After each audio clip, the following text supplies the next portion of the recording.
listening to Make It, a podcast by Bonsai Creative that helps creatives in film get where they're going faster by sharing the advice, knowledge, and insights of professional creatives across the film industry.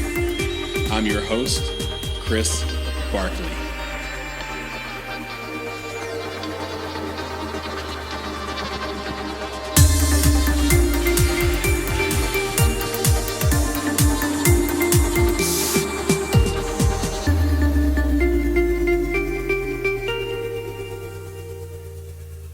Hello, my name is Knox Shelton, and I'm the Executive Director of Indie Memphis. Been working in the Memphis area now for almost about 10 years in the nonprofit landscape, serving our community. And one thing that I'm just really excited about is our upcoming Indie Memphis Film Festival, which is going to be taking place on October 20th. So we're just a few weeks away from that start date. And I am Miriam Bale. I'm the artistic director of Indie Memphis and the Indie Memphis Film Festival. What might you know me for? You might know me for an article I wrote some years ago on the genre called persona swap movies, like Persona, the film by Bergman, and other films. And what I'm working on now is I'm working on the same as Knox, the Indie Memphis Film Festival. Also working on, you're the first to hear it, listeners, a podcast that I can't say anything more about now, but stay tuned for more on that. Knox Shelton, Miriam Bale, welcome to the Make It podcast. Happy to be here. Thank you, Christopher. We're happy to be here. I'm excited about this podcast. I think you are a perfect person to have a podcast, and I'm not just blowing smoke and brown nosing because you're a guest on the podcast. You really have a lot to say. You're an incredible follow on Twitter, and you humble me for sure in terms of your cinema knowledge and knowledge around film in general. This is a great idea. Do you have a name for it yet? I really, just a teaser. What I told you is a teaser, and it won't just be me, but we'll tell you more about it. You'll be the first to hear. So I'll have to keep it hush at this point, but I think we'll be able to announce something by the end of the year. Are you going to have guests on this podcast? Yeah, probably. Are you asking for a spot? Well, you heard it here first. It's another exclusive. I lay on the altar of Miriam Bale's podcast. I would love to come on as a guest if it's appropriate. Okay.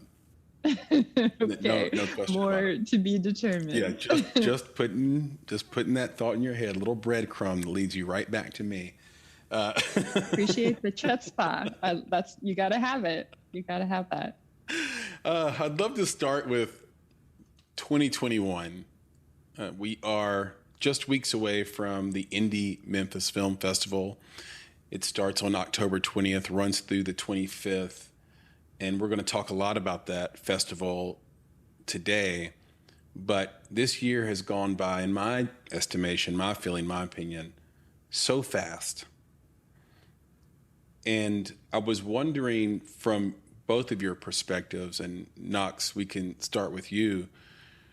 What do you think will define 2021?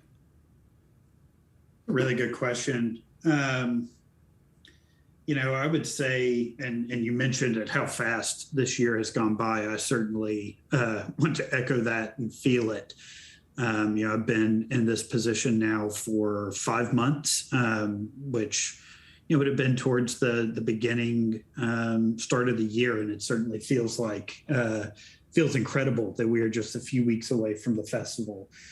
If I had to say what will define this year, that's a really, I think it's been, I think especially towards the beginning of summer, the end of spring, we all started to feel a lot of optimism, and I think probably started to rush ourselves back into,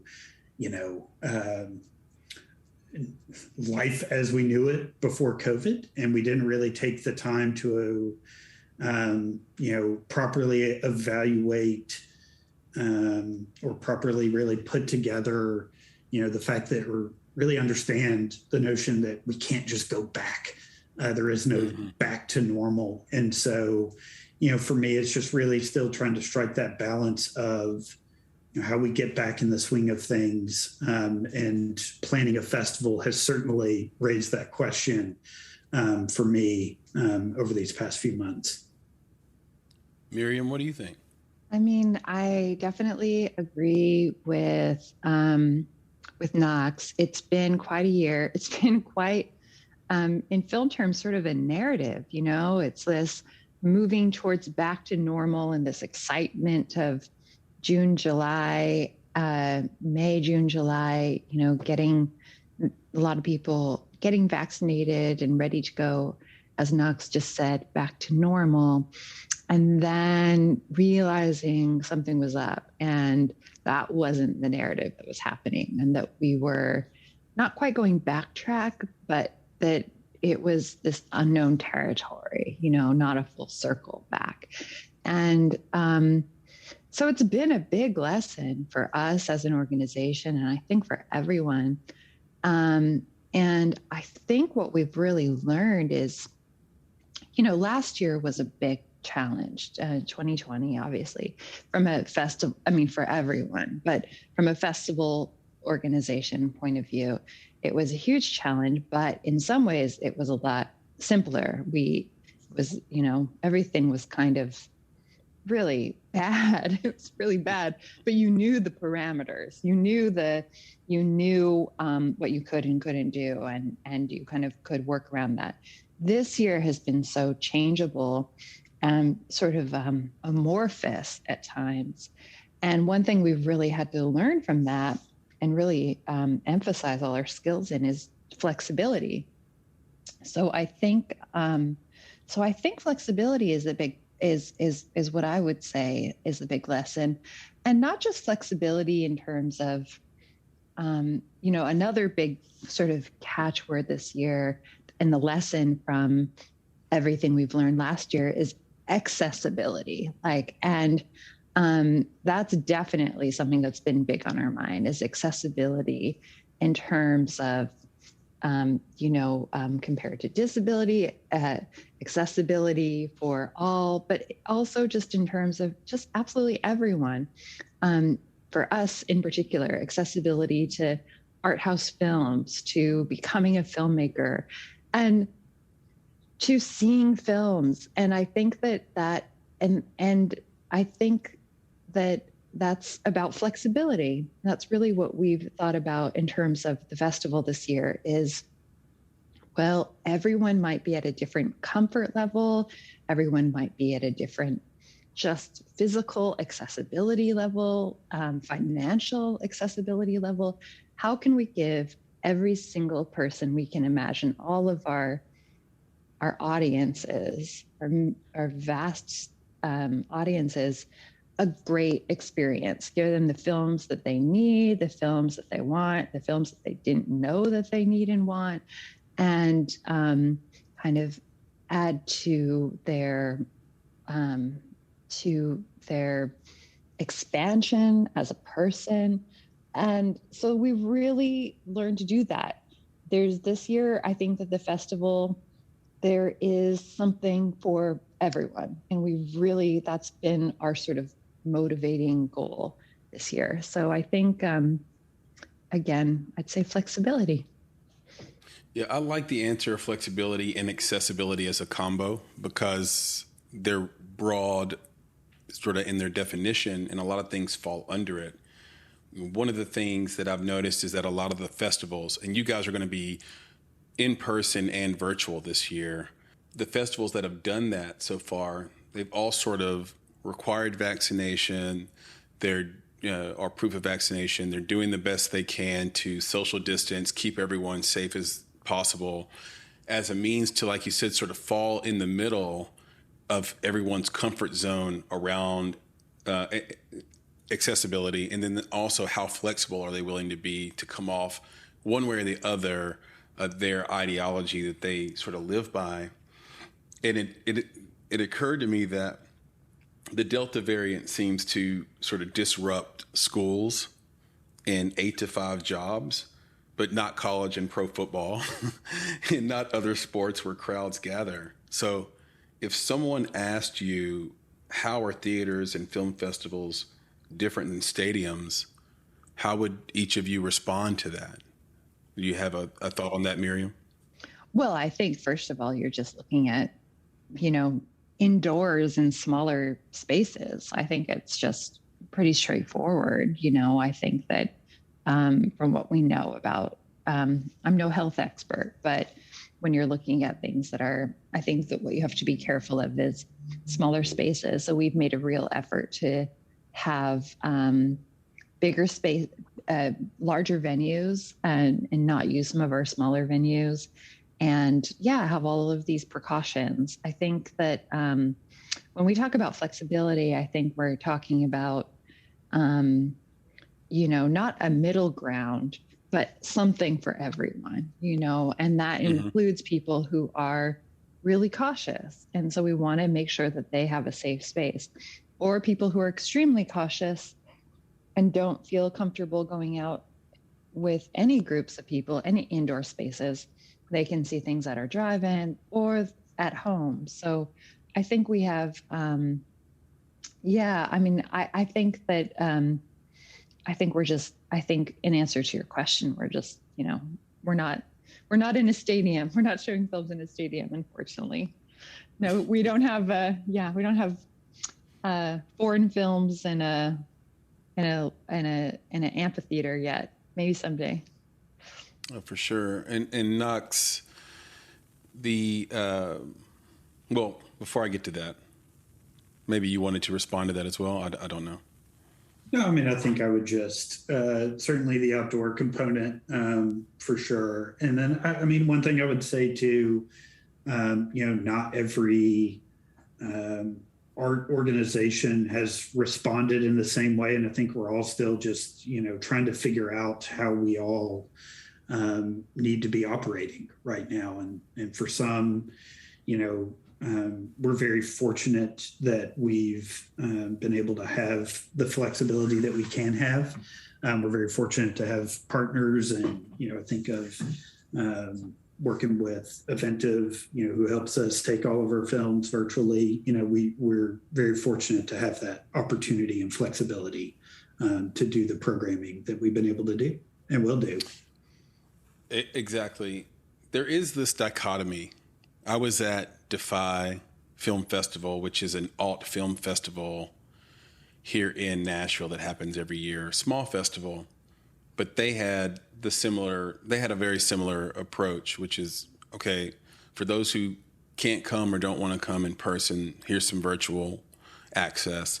For those who want to come, proof of vaccination, and we'll have some other protective measures around. And one of the issues they had were with the vendors that they would normally have to service the attendees. And as it turns out, with the attendees, they're just preaching to the choir, right? Like, these are the people who already support them. They are going to come regardless, and they're sort of with the agenda, whereas the vendors were not.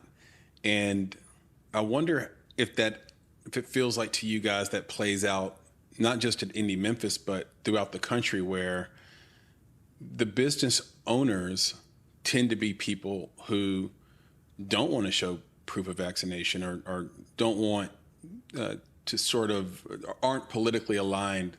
And it's unfortunate that's political at all because it's a health issue, but make it political by saying, nah, you can't force me to do that. And if you do, then I'm just not going to show up with my food truck or something. Certainly, I can't speak to other organizations. I can say that we've been very fortunate that all of our not just our individual supporters, but our corporate sponsors, the businesses that work with us, and really, foundations. I think of, our presenting sponsor for the festival, Duncan Williams, have been very receptive and just sort of okay with everything that we've been trying to do to try and implement the best, or I wouldn't maybe say the best, but from what we can do, to try and put protocols and processes in place to keep everyone as healthy and safe as we can. We've been very fortunate that have had no issues there, and all of the conversations have been, quite frankly, very easy. So very thankful for that. That's wonderful. Miriam, did you have any thoughts on that? No. I thought it was a Yeah. I agree with you. I thought it was a complete answer there by Knox. This question is for you though, Miriam, because we are about 3 weeks away from Indie Memphis, and it's mostly a curiosity of mine, but maybe it'll be entertaining to the audience as well and to the listeners. What happens in the last 3 weeks from an artistic director POV? Like, what is left to accomplish to make sure that Indie Memphis happens the way it's supposed to happen when all the films are already selected? Okay. Well, in a normal year, we also do something. Well, I wouldn't say normal. There's no normal. But pre-COVID, what we would do is this is actually the time when, obviously we're making sure that we have the print, we're making sure that we have the film, and fine tuning the filmmakers' schedule when they're arriving, all of this kind of thing. What we do at Indie Memphis, though, is we organize something called the Black Creators Forum. And cool. That happens just before the film festival. So this is when we're also fine tuning the Black Creators Forum, which is a lot of panels and events. We are also making final arrangements on our Indie Talks, which are all festival panels. But I will say that since last year, these 3 weeks before the festival is actually when we are at our absolute busiest, because we are pre-recording a lot of Q&As as well for them to be able to go online. So we discovered last year that what used to be a momentary lull before we get busy again after we announce the schedule is actually our busiest time of all. So so it's a lot of talking and arranging talking. But I'm sure other festivals are I'm sure it varies depending on the festival. You'll breathe on October 26th, right? 29th, maybe.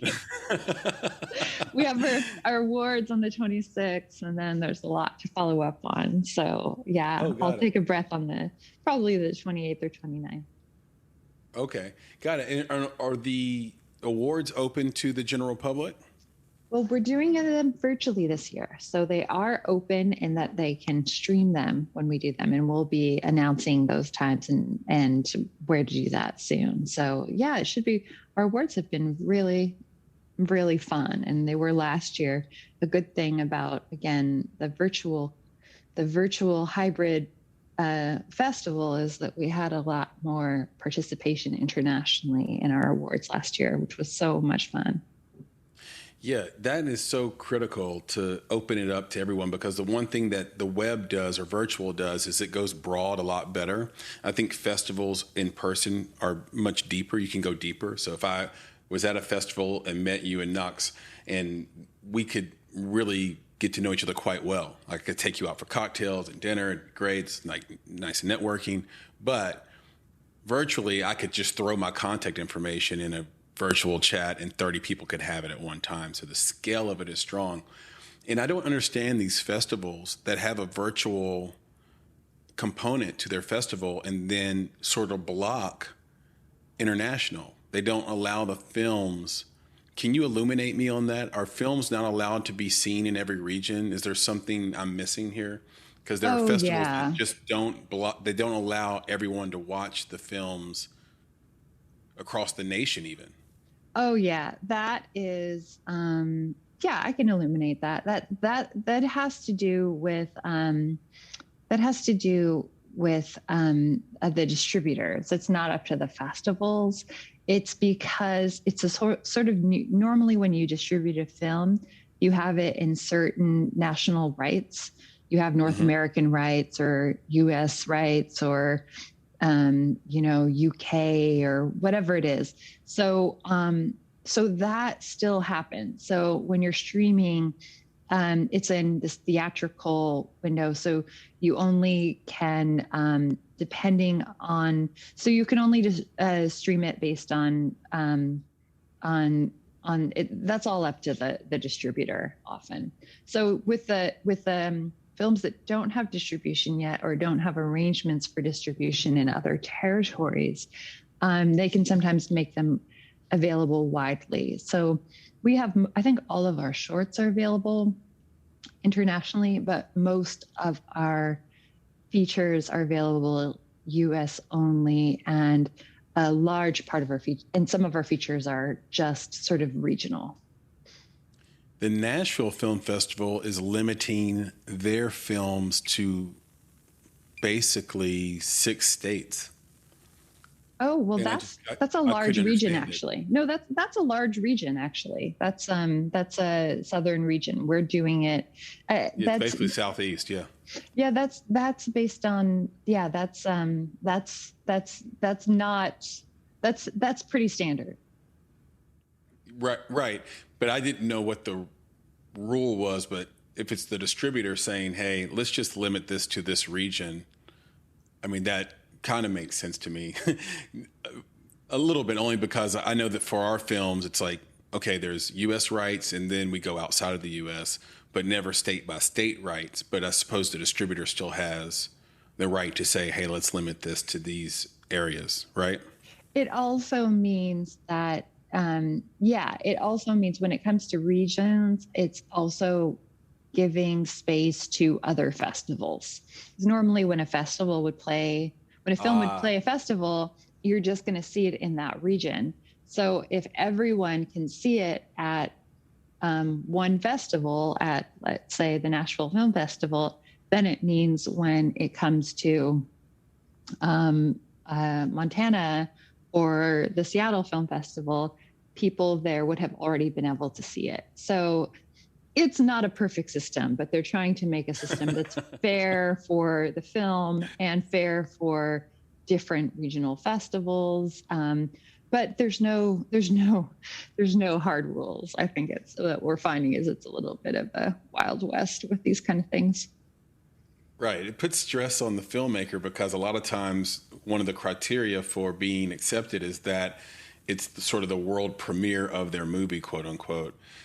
Even though there's really no way to police or audit whether it is or isn't outside of the fact of maybe the honor system and whether or not they've seen the film at another festival already and can prove, hey, no, this isn't the first festival this has come to. Well, that's a good example of why they have these regions. Because let's say you decided you were going to be the Zanzibar Film Festival was going to be your world premiere, and you decided to, or no, let's say that's not a good example. Let's say you were going to do a film festival in Milwaukee. It was going to be your world premiere. And then you also gave rights in North America and the US. And let's say that somebody in the entire world could see it when your film premiered. Then you can't really have a European premiere or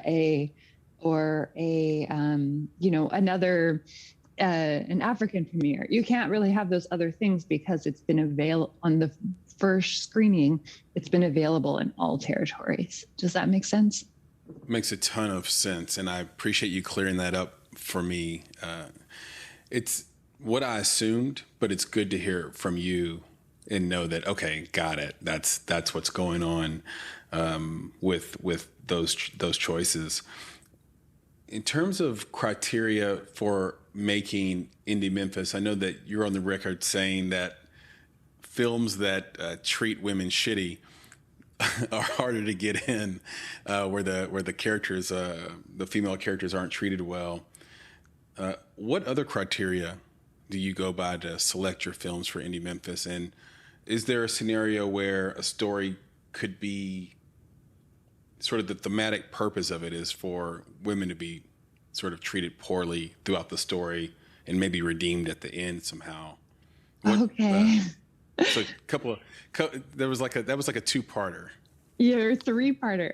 Or three-parter, yes. First of all, I'll clarify. It's not that we're not into film. We won't let in films where women are treated shitty. I wouldn't say that that's the rule. I think you're referring to a conversation about. So we are an all-women programming team, and but we don't have hard and fast rules about. A certain number of women directors or a certain context or, a film where you're going to see a strong, inspiring women. Definitely no rules like that. We all like kind of like, messy, interesting, sometimes dark films. So definitely a woman could be treated shitty in one of our films. But what we're really looking for is the point of view. But what we're not interested in is a sexist point of view from the director, which is really subtle. It's kind of hard to name, but where women aren't real characters. They're not showing any kind of where they're just sort of symbols, or they're just like objects of desire, or they have no autonomy. They have nothing interesting or recognizable. Those kind of films are films that we'll tend to avoid. And it's a really subtle thing, but absolutely we don't have hard and fast rules about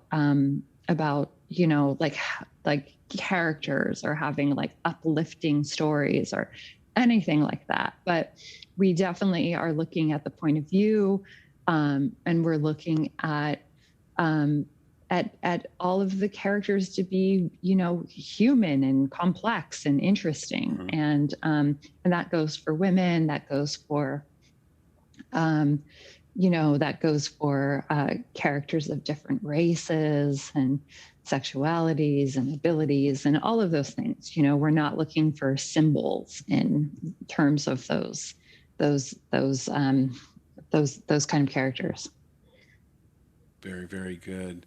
In most festivals, Knox, it would just be a bunch of people that, frankly, and please take this the right way, look like you and are like you. And at Indie Memphis, you're kind of the odd one out a little bit, it seems like. So I know you've been in Memphis for 10 years, but what is it about Memphis that made you promise your mom at age 6 that you'd move here as an adult, and what made you tie in to indie film and filmmaking, considering your background in language arts and linguistics and literature?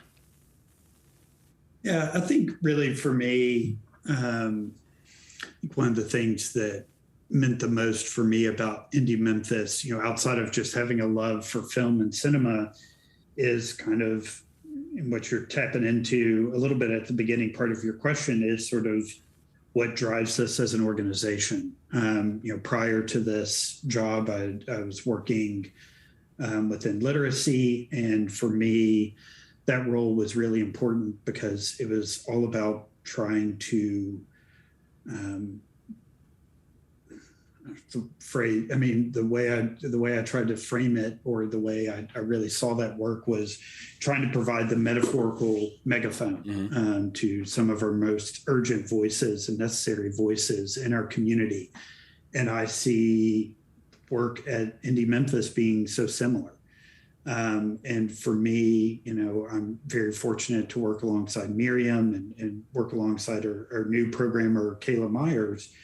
and really just trying to make sure that we are, again, trying to provide that metaphorical megaphone so that we can hear perspectives, hear stories from some of our most urgent and important voices in art. And far too often, unfortunately, at film festivals and film organizations across the country, there isn't enough of a focus on that as there should be. And we are a minority majority city in Memphis, and I think it's not even just a matter of representation of our city, but it's also about what is necessary and important for our art landscape to be really hearing from filmmakers of color, filmmakers of women filmmakers, LGBTQ filmmakers. I think that's really, really important for us. Yeah, and you guys knock that out of the park and differentiate yourself so well. It's very impressive. I know that you're a fan, Miriam, of Sarah Driver, and a lot of her films are unheralded, and you've tried to put a spotlight on her in the past, and as well as many others. But sort of in your path, you've probably run into quite a few indie filmmakers, and you've seen, I would guess, thousands of movies. Now you can tell me if I'm wrong about that, but no, definitely thousands at least. Yeah, yeah, exactly. What sacrifices or risks do you look for in an indie filmmaker that let you know they're serious? Oh, what an interesting question. Let's see. I don't know if I look at it in terms of sacrifices. I mean, that's a really good question because that's something that I think as a film community, we're all wrestling with in terms of quality of life and, a lot of labor strikes impending right now. So I don't know I think there's been a long time where, you that's how you paid your dues, was a lot of sacrifices and a lot of giving up the rest of your life to for these goals. And I don't know if that's always a good judge of artistic ability or merit or value. I mean, definitely you want to show someone, I really think that it's primarily someone who thinks visually, thinks in terms of film, really, right. It seems really basic, but it's I think a rare skill. You often see films that, there can be someone who has, who is just who has a good script or a good idea, but they're not translating emotions into movement. And that's, it sounds really basic, but that's really what I'm looking for. Someone who can translate emotions into movement, color, contrast, sound, all the things that are not in the dialogue. I don't know if I just evaded your question, but that would be my answer.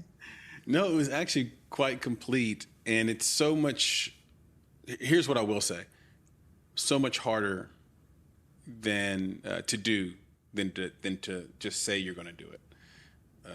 To actually translate an emotion, either through music or film, is a gift. And it's also a craft. You can work on it, you can polish it and figure out sort of, hey, that works. People respond to that. Let me touch that button again on my next thing that I do. But to do it out of the gate, it's so very, very, very difficult. One thing I thought about in terms of Indie Memphis and this conversation, you had a tweet. Such a large percentage, and I'm talking to you, Miriam, such a large percentage of music documentaries are directed by white people and about Black people. And I'm curious, is this a condition of Black music being so influential or Black filmmakers being boxed out? I mean, it's both, but when it comes to music documentaries, I think a lot of it is access. It's really, really access. Access to these musicians, access to equipment, and access to like song rights, all of these kind of things. It's something, you know, when I started working at Indie Memphis, one thing I was really excited about was the strong emphasis on music before the films, on this music category we have called sounds. It's a huge part of the festival and has been for a long time for obvious reasons because of music in Memphis. And that was my background. Actually, before I worked in film, I worked in music. So it's like a personal love of me, and it's like of mine. And it's a category that, like, you know, I like really watch all of the films myself, and it comes up every year. It's like, you know, we have a lot, you know, we aim for diversity in all of our categories, and it's always tough in our sounds category because we'll get a lot of Black subjects, but not a lot of women directors, and not a lot of Black directors, and certainly not a lot of Black women directors. And yet the subjects are, all of those are often majority Black. So it just, like, this problem of access really is emphasized in this category. And every year I'm like, what needs to happen? I feel like we need to get someone to help fund this area in particular to give Black filmmakers and women of color like access to, or the ability to know that they could have access to make these films, and with the ready-made audiences often. But this year I am really excited because we have a film by about a punk icon, Polystyrene from X-Ray Specs, that's made, and she's half Somali. Nice. She's underknown. I mean, she's known for being a punk hero, but I think it's underknown her African lineage and her connection to that. So it's a perfect fit for us. And it's made by her daughter, and also co-made with a filmmaker of color, a man. And it's great. It's called Polystyrene, I'm a Cliche. And then we have a film that is the opposite of a film by a white male director making a film about a Black subject. It's a film about Kenny G. It's called Listening to Kenny G by one of our favorite Indie Memphis filmmakers named Penny Lane, who last did a film about sort of Satanists, but in a really kind of comical way, about their religion. She's a great, great filmmaker. And so here we have a white woman filmmaker, making a film about the whitest subject known to man, Kenny G. And it's really about his whiteness in a lot of ways. And it's also about what makes music good or bad. And it interviews all of these music like experts who are a majority of white males, and like talking about talking about music snobbery. And it's just, to me, the perfect antidote to this problem that we come up upon every year in programming this section. And it's really one of my favorite films in the festival. I mean, it's hard to have favorites. They're all favorites, but I really recommend that one. It's called Listening to Kenny G by Penny Lane. I am writing the notes right now so I can make sure that I watch that at Indie Memphis. Is going to be great. Listening to Kenny G. Okay, I've got it. Knox, speaking of influences, why do you think it's so hard for us to admit as a culture that we are influenced by video games, music, and film? Isn't the point of video games, music, and film to make us feel something? It seems like we don't want to admit that it actually works. Yeah, I mean, I think that's certainly changing, though, a little bit. I do think traditionally that is probably, it's been an unfortunately sort of politicized viewpoint that some of these mediums have influenced youth in a very bad way. But rather, I'm starting to get the sense, and I mean, I am constantly fascinated with video game streaming, something that nothing that I like particularly watch and or enjoy, but just understanding that that's like a growing component of something that younger generations are very interested in. I think, younger generations are really starting to change that narrative. I think a lot of our filmmakers are really starting to drive the point home of film as a really artistic medium that can really influence and shape culture in a very positive and meaningful way.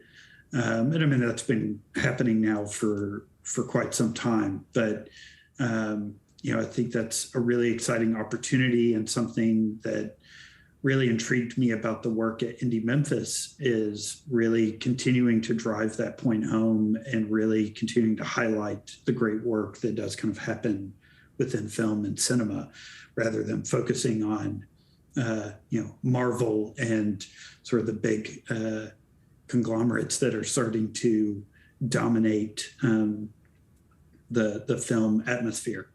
Yeah, I just saw that Paramount is kind of done with anything that's not IP going forward. It's such a bold thing to put out into the zeitgeist. Like, sorry, screenwriters. So if you're writing on spec, or if you have a narrative story, we are out. Yeah, I think you're right.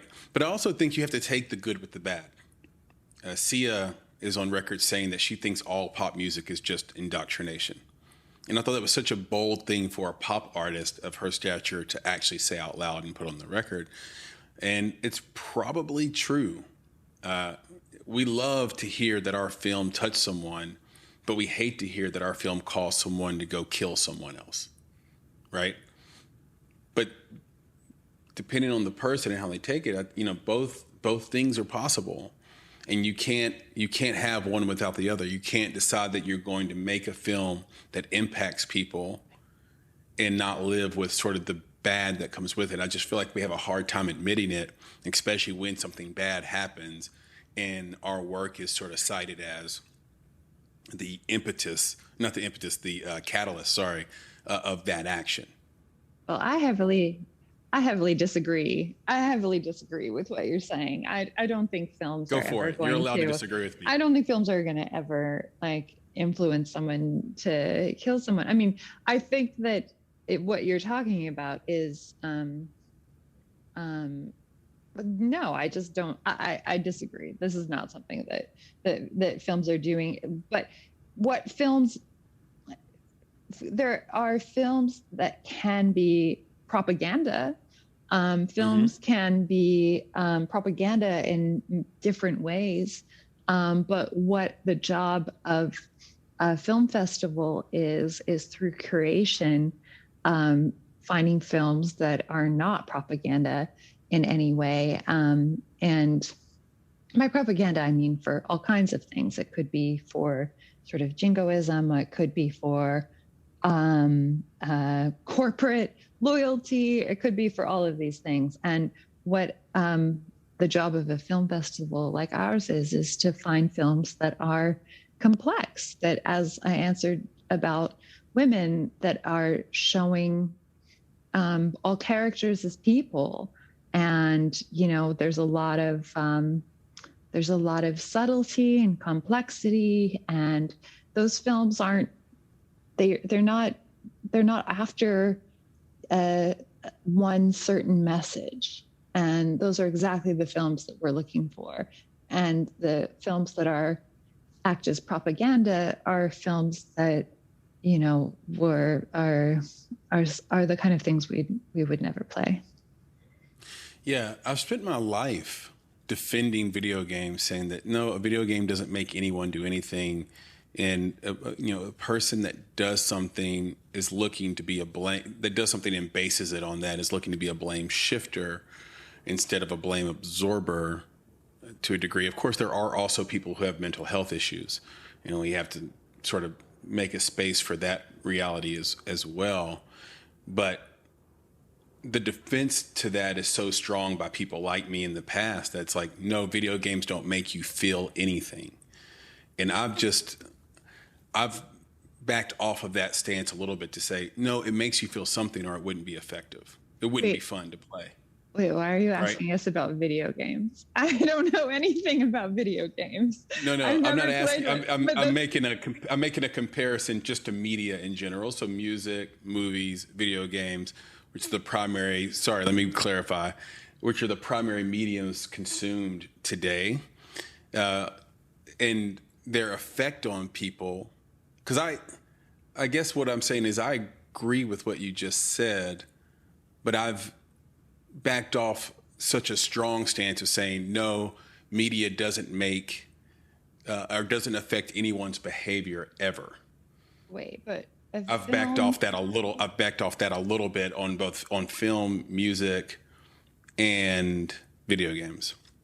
Whereas in the past, I was a very strong defender of saying, hey, those things are just entertainment. We learn a lesson from them sometimes. We enjoy them, we absorb them, but they don't affect behavior in any way whatsoever. And right. I'm a guy who grew up with a psychologist in my house, so this is an interesting thing for me to talk about. Does that make sense, or did I lose you? It does, but I just feel like I just really don't know anything about video games, and it's like such a completely different medium. I'm the wrong person to talk to about it. But like a film making you feel something is not a film making you do something. And when it comes to video games, I'm not the right person to talk to. I think that there's not really a correlation between the two. Now I'm with you. You're saying there's no correlation. Got it. I was like, well, because I was like, I'm not really asking you about video games. I was using it as a proxy, but you're saying it's not a good proxy for film, and I don't dig that.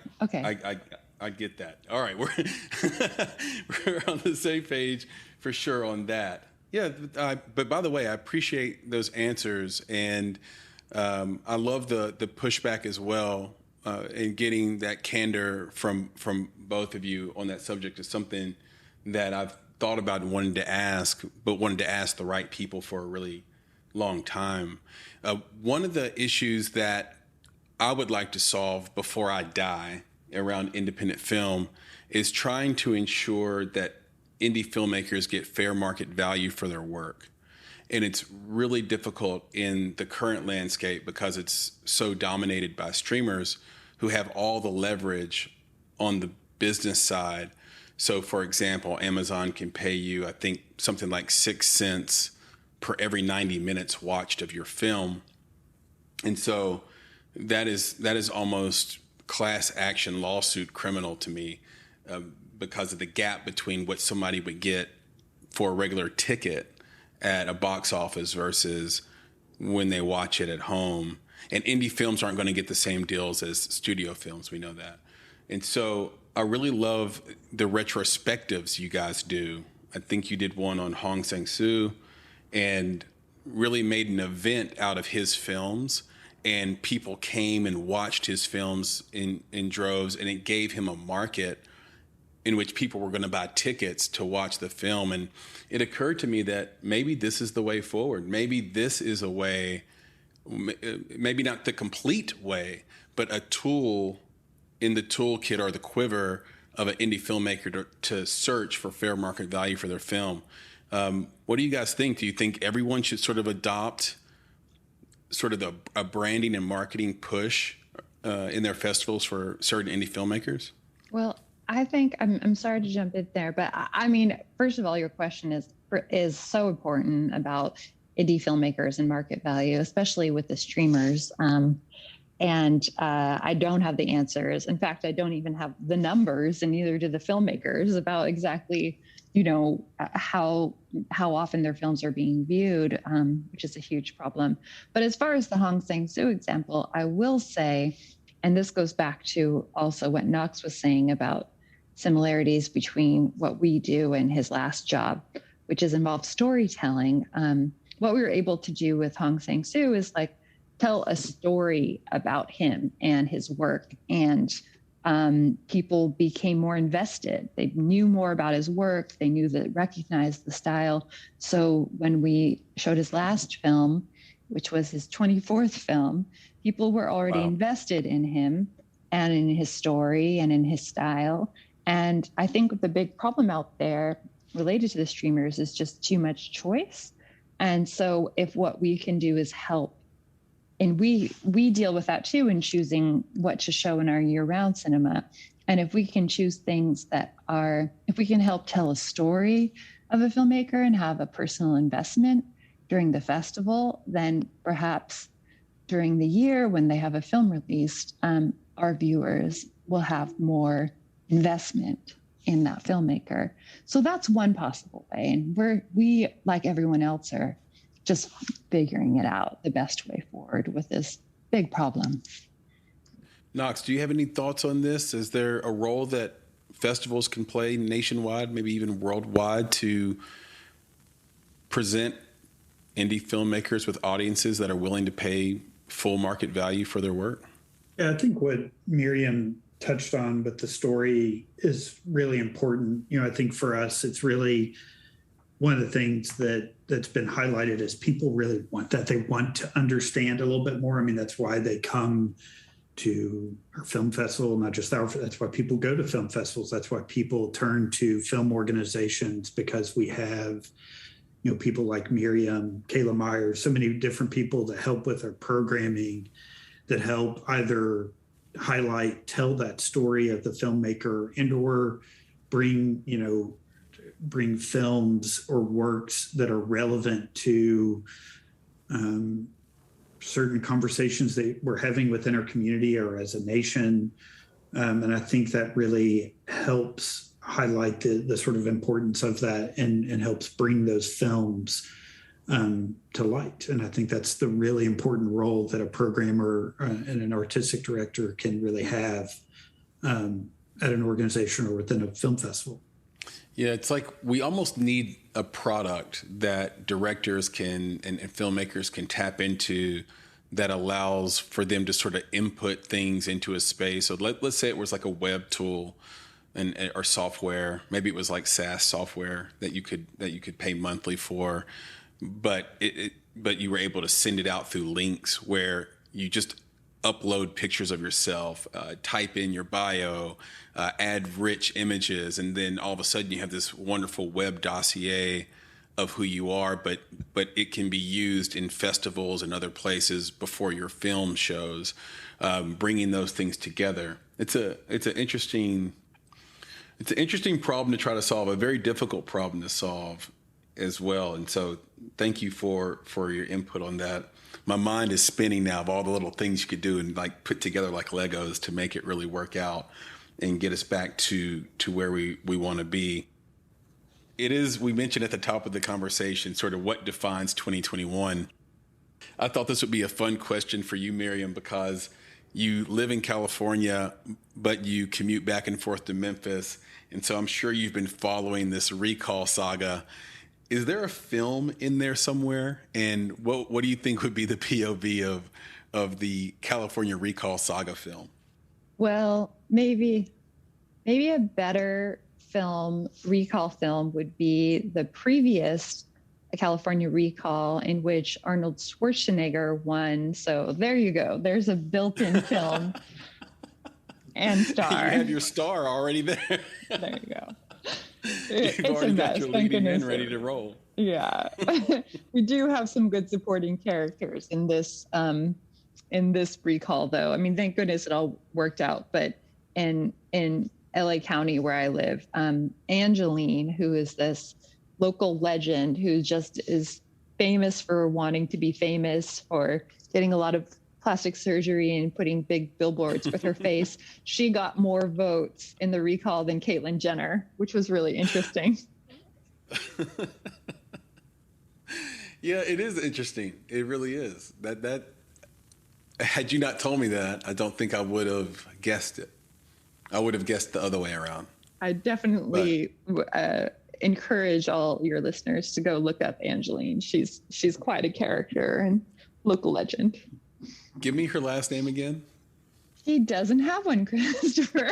She's like Madonna. Yeah. She's like Prince. It's just like, I'm just Angeline. Yes, Angeline with a Y. Okay, I'm going to Google that right away. Right away. Miriam, you're an excellent writer. You've written all over the place. I mean, so many areas of film, corners of film. We can find your work, including one of my favorites, Bomb Magazine, which you did a long time ago, but I'm still so happy to find out that you wrote and provided your intellect to that great magazine. Do you see yourself writing and producing a feature film? Oh, wow. Wow, that was unexpected. You're always asking the unexpected, Christopher. Thank you. Wow. I don't know. I mean, I started out in film intending to be a filmmaker. I studied filmmaking, and then I started TAing for some film history classes and got really interested in film history and writing about film.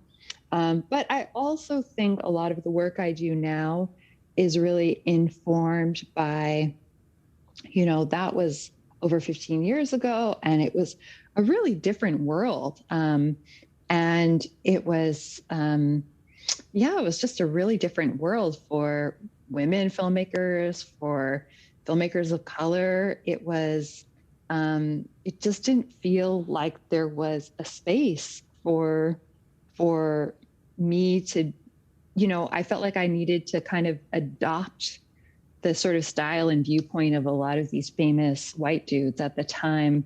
And it felt a little awkward and uncomfortable. And there were just a lot of things. And so in becoming a writer and a programmer, a lot of that was to kind of open up that space that I saw that was not quite right. And when I was an aspiring filmmaker, and now it's not perfect, but it's better. And I'm really glad I had that entry point, because I really feel like, I have this understanding of what filmmakers need and how the world needs to change for them. And that's always been my motivation. But so there's still a lot of work to do in that space, and I'm happy to still do it. But I don't know. In answer to your question, never say never. I'm going to keep my ear to the ground on it. And as soon as you're done writing your script, I want to be maybe the first top 10 people you think about to send it to read. Okay. I would be honored. That would be wonderful. Knox, what are the two best pieces of advice you've received in your career so far, and who did they come from? The two best pieces of advice. I think one, it's, I hope this doesn't sound too like preachy, but it didn't to me at the time. And I try to always remind myself of this, is just to be as compassionate as possible. I think it's pretty easy to, especially this year, just thinking at the very beginning of our conversation, I feel like we're all a little tapped out, and compassion is just so necessary with everyone around us at all times. And the second, I feel like I know one of the items that Miriam will share, so I don't want to take hers away from her. But it's something I'll definitely echo. So hopefully she'll, and if she doesn't share it, maybe I'll come back.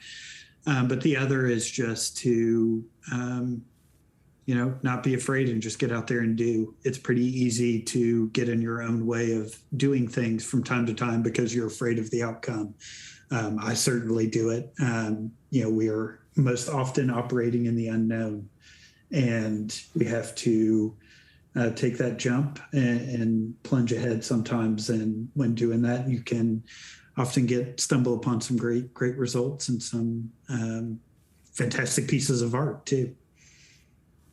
I love the line and the thought of operating in the unknown. It reminds me of the Sean Lennon lyric, life is mostly what you don't see. And you're right. When you live a life of self-expression, it's very difficult to live the mantra, don't be afraid. It's so much easier said than done. But it's always rewarding, because if you can take the slings and arrows that come at you once you do share that self-expression, and you can have some thick skin, you're able to come back even better than you were before. Miriam, you have an affinity for two men, Charles Grodin and director Les Blank. What sparked your love for these men, and what did they do that set themselves apart in your mind? What a funny pair. Do I get to answer my favorite advice too, or? Yes, I would love that. Okay. Yes, please do. So let me think about Charles Grodin and Les Blank and get back to that. But for the advice, I think like probably the best advice was, and I think I think one that I can't attribute to anyone because so many people have said it, and yet somehow it's always hard, is just that advice we all know: trust your gut. And I think trust your gut is just so hard because you can overthink things, and you can go by experts and experience, and by people who are authorities in certain things. And I feel like trust your gut is something that I am always emphasizing to people on our screening committee, for instance. It's like, you're the expert, you're watching this, you're the expert, your views, your experience. Like, were you engaged? What did you find it off-putting in terms of sexism? All of that is correct. Like, your view is correct. And I just want to strengthen that in a lot of the people on our screening committee and with our programmers, and something I'm constantly doing, trying to remind myself of. But when it comes to so many aspects, I think, and when it comes to COVID, that's been another thing, COVID precautions, I've really had to learn to kind of like trust my gut on safety, on if something feels like it's not going to be, like I wouldn't be comfortable, then I wouldn't be comfortable asking our audience to do it. So that's been a big constant reminder. And then I think the other one which is the one Knox was leaning into, something I've shared with him before, is that one of the best advice was my grandmother just saying to always write a thank you note. I think that's easy to forget. Sometimes we're all busy, but it has been probably the thing that has been most helped me in my career, in my life, and just feeling like a good person, is just making sure to write thank you notes. And Knox is great at that. And it's been great to be reminded, as my grandmother would remind me, to always write those thank you notes. Yeah. That's wonderful because, well, both of them are. I had a conversation with a writer about a week ago that was perfectly aligned with trust your gut, because one of the tricks is to know when not to take a note. Like, one of the tricks is to know when you really are onto something. I use the example of if Andre 3000 had let his grandmother hear Hey Ya, he probably would have never released it, because she would have been like, oh, that's, what is this? Or like, let the wrong person be the critiquer of your art. And then you run with that because you have more sort of faith in someone else's taste than your own as the artist, your own POV. So it's really important to know when not to take a note. And then I think writing a note is more powerful today than it's ever been because no one's going to do it. They're going to text you. I've heard people on Instagram sort of be upset because people won't take the time to write out the word congratulations. It's like, congrats, congrats, congrats, congrats. So everything is congrats and maybe some emoji. So this idea that you would take this stationery and put your ink on it is so powerful, more powerful than it's ever been, in my opinion. So thank you both for those answers. Well, thank you for asking. But to be clear, I think in this day and age, a thank you note can be an email too. But even that, the sort of gesture of, saying thank you and why is like more powerful than sending, than pressing a like button on something. I think double tap that text. Yeah, I think it's like, I think it's important to make that step. Okay, do you want me to answer you about Grodin and Les Blank, the odd couple? I would love that. Okay, well, it's hard to answer. I think they're very different. I mean, Charles Grodin is just, and these are two recently deceased absolute geniuses. Charles Grodin is just a genius. He's so funny. I just don't think there's anyone like him. And I am not skilled enough. Thank you for your compliments to my writing, but something I'm not skilled enough at is articulating the genius of just comic genius, which is just beyond description. And he just had it. So any of his movies are worth watching. And I think it sort of explains itself in those performances. With Les Blank, he was, I think in a conversation we had before, I mentioned how he was a filmmaker who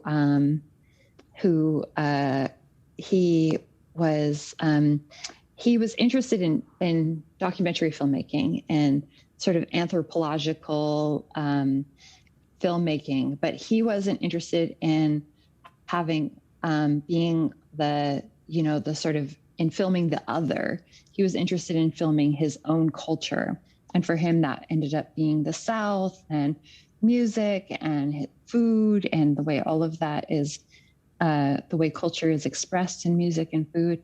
And I always found his point of view of like filming his own culture rather than objectifying the other was so wonderful. And he was just cool. He was just an old school kind of bohemian. He used to be so independent. He would just be selling his own merch at all of his screenings. And he was really fun to cook with. And he's the old school bohemian. Then when he died, I just felt like it was sort of the end of a certain era. And I felt that even more so with, or just as much with Melvin Van Peebles' recent passing, who was another. That happened last week, I think. Yep. Yeah, just a couple days ago. And he was another filmmaker I didn't know as well as Les Blank, but I was honored to have gotten to have met. And another just like, never be another like him, but just lived 10 lives in one and was just so cool and had so much fun in every moment. And I just feel like there's a certain, I don't know, they don't make them like that anymore. And I wonder I hope they do though. But I will say this is another breaking news on your show is that we are doing, we're showing a couple of films in honor of Melvin Van Peebles at the festival this year, and we just added those screenings. Yeah, that's wonderful. That's wonderful. That's going to be great. That's going to be super exciting. And I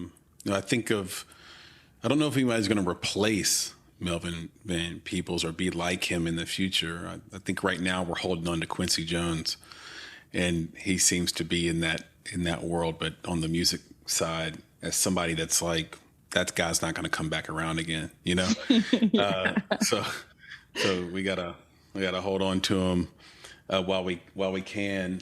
Just to put a bow on that question and answer, is there a definitive, or like if you had to just choose one Charles Grodin performance or movie for everyone to watch that's listening, what would it be?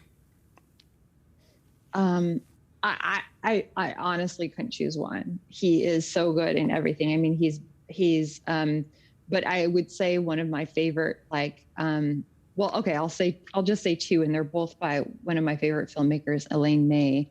I would say he's really amazing in The Heartbreak Kid, which is hard to see, unfortunately. And he's also really brilliant in a supporting role in Ishtar, a film I have a deep affinity for. And but he's really good in everything. He's there's really not a bad performance of his, and I was happy to have, just at the urging of some of my colleagues, just recently saw Clifford for the first time, which he's also brilliant. So you just can't go wrong with Charles Grodin, I think. Love it. Knox, what are your future plans for the growth of Indie Memphis?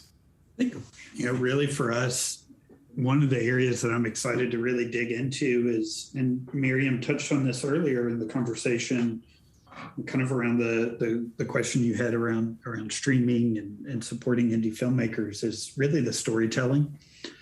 I think we've done an exceptional job of getting into the stories around our films, the stories of our filmmakers, but would love to see us continue to grow in that area and continue to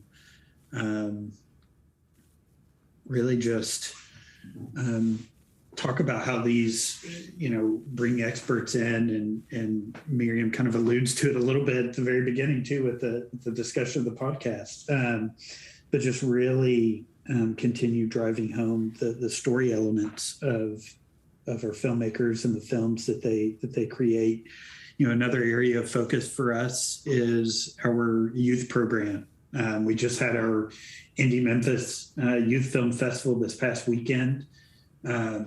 Watching young students win awards for their creative works was just the most genuine and rewarding thing. As a Memphian, I was, of course, familiar with the film festival, been a supporter of their organization, but never really got to see the youth program up close, and getting that opportunity and getting to meet some of our rising filmmakers was just incredible.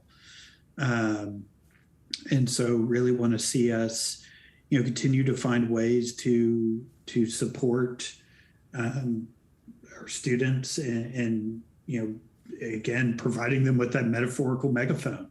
They have such interesting and unique perspectives and such incredible stories to tell and such an eye for things. And I want to be able to support that and be able to lend them the tools that they need, add tools to their existing toolkits, to be able to develop into the filmmaking stars that we know they can be.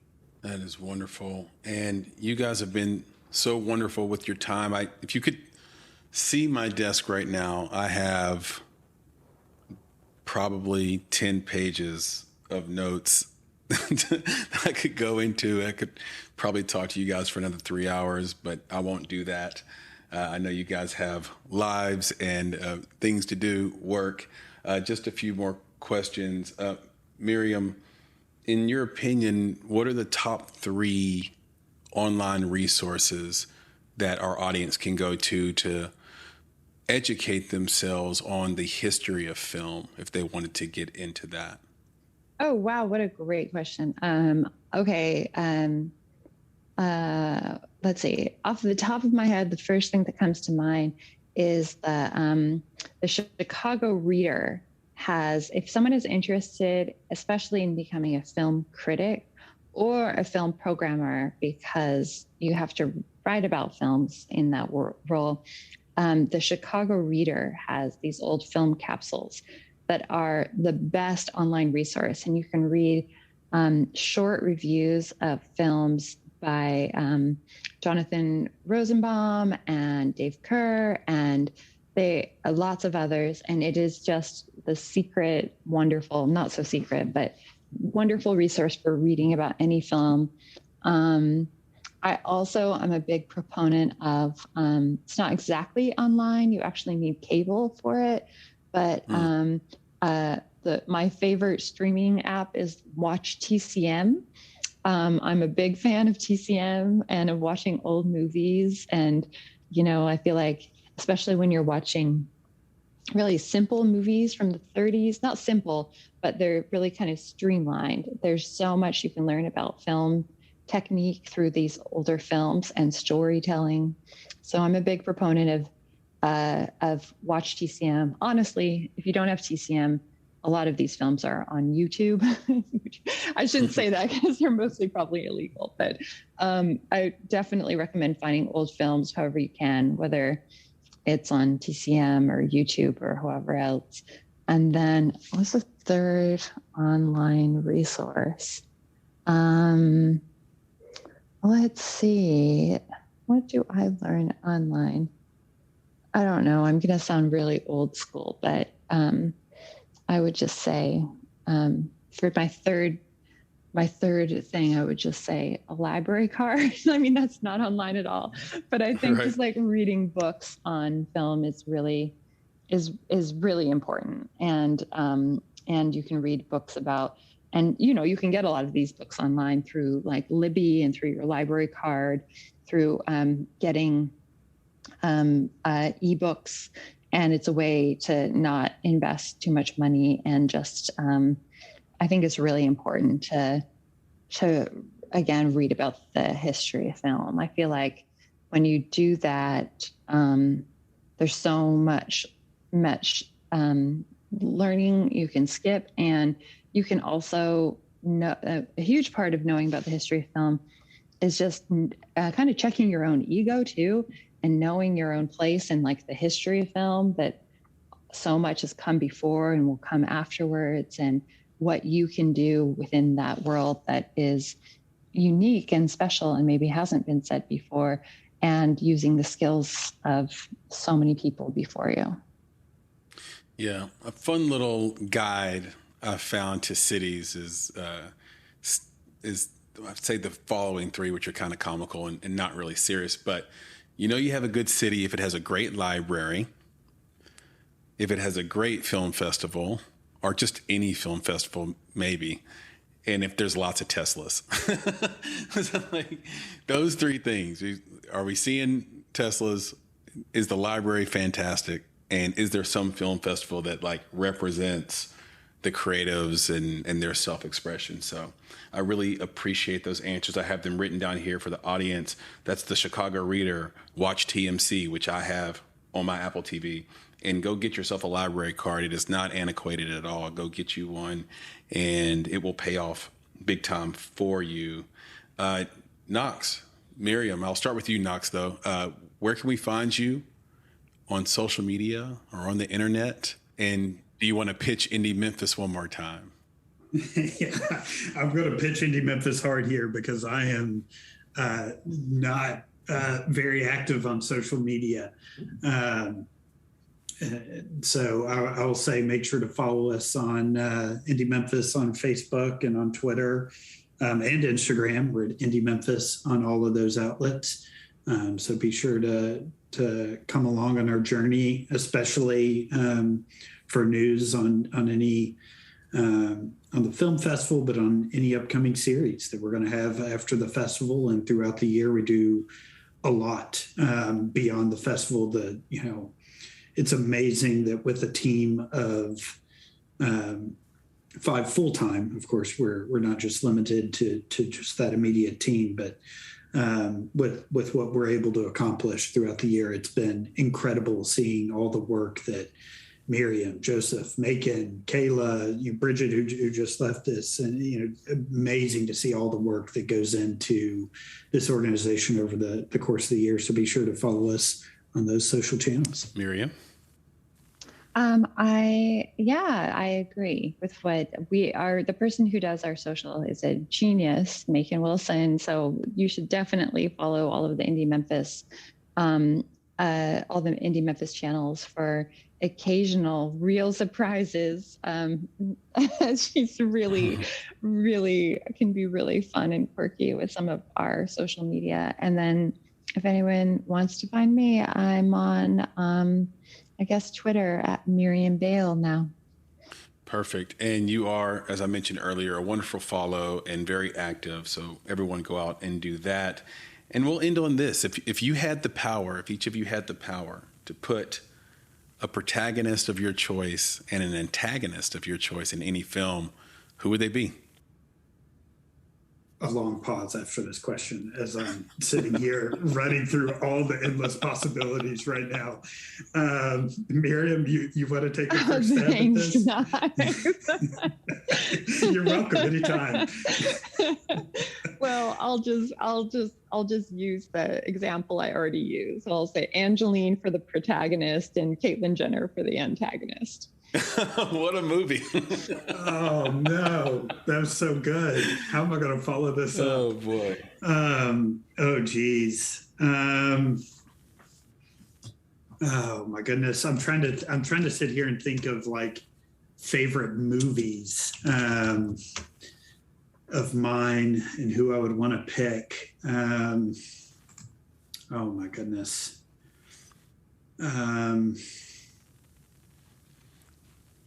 Maybe, yeah, it's really tough. I'll say, I'll pick Mona from Vagabond as my protagonist. Mm-hmm. Who do I want to mix in with as a protagonist or an antagonist here? Oh my goodness. I don't know.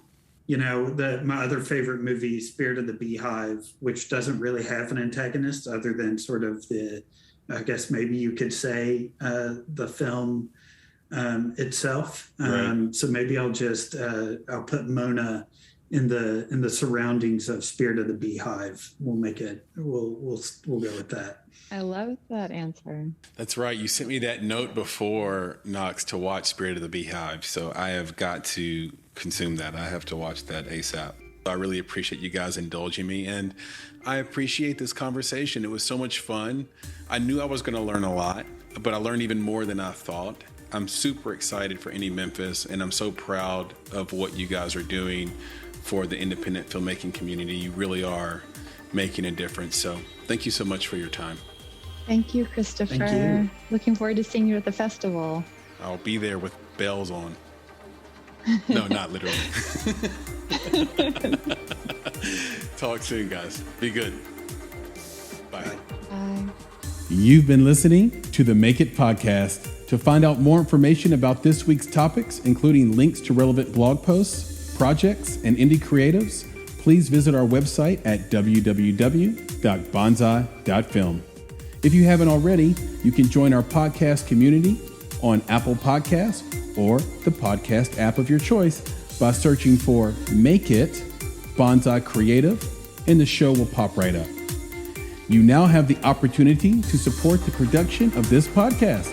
If you love Make It and are a true fan of what we're trying to accomplish in the indie film community, please visit www.bonsai.film and click Contribute. Contributions start at only $5 monthly. You can follow us on Instagram and Twitter at _Bonsai Creative, and on Facebook by searching for Bonsai Creative. You can provide feedback to us via email at contact@bonsai.film, and you can follow me, Chris, on Twitter at Flaming Your Heart. That's FLAMEINURHEART. And of course, if you're looking to take a big step towards your filmmaking success, go to www.bonsai.film and click on Services to explore a variety of offerings, from keynotes and panels to pitch readiness assessments and so much more. You have everything to gain. Until next time, be better, be creative, be engaged, and thank you for listening. Ah, finally, it's my time. My time to escape the everyday at Slots LV with my choice of hundreds of thrilling games. Get ready to discover your perfect game. Join Slots LV, your time to play.